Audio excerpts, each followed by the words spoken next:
guys, Brent Campbell again. Today we're talking SMG. Yes, I swapped my SMG for a manual, and yes, you better believe I'm gonna tell you all about that. But not yet, because truly, I think some historical context is in order here first. I find it fascinating and a bit perplexing, the terrible reputation SMG has, and how controversial it has become within our little community. I mean, really, why should we care about the transmission on a 20-year-old car?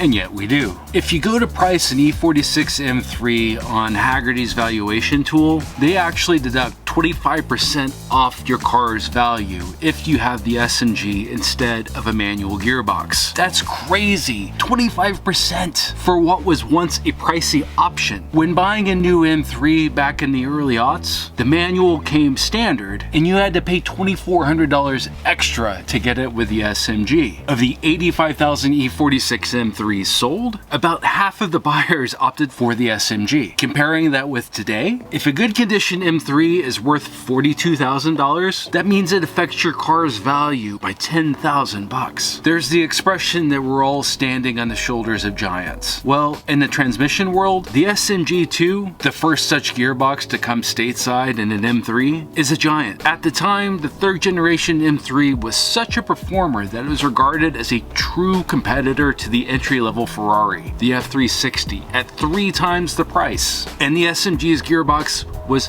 faster than the F1 gearbox that came in the Ferrari. The SMG, or the Sequential Manual Gearbox, was a big freaking deal. And conveniently, you don't need to take my word for it. My wonderful wife, who does not understand this obsession I have with cars, tries her best and got me a few books on Amazon that are proving handy, including this paperback that's a collection of articles from enthusiast drags about the M3 from 1986 through 2006, covering the first 3 generations. She also got me this awesome wooden box from Etsy using a picture I took. I believe I bought this original brochure on eBay, though I had one back when these cars were new too. Anyway, I reviewed what was written about the car and transmission back when it was new, and it was very much hailed as the latest and greatest thing. I'll read you a few passages. Of all the magic tricks the SMG performs, 3 stand out for the enthusiast. You can leave 100 feet of rubber in first gear by just standing on the gas and letting SMG dump the clutch for you.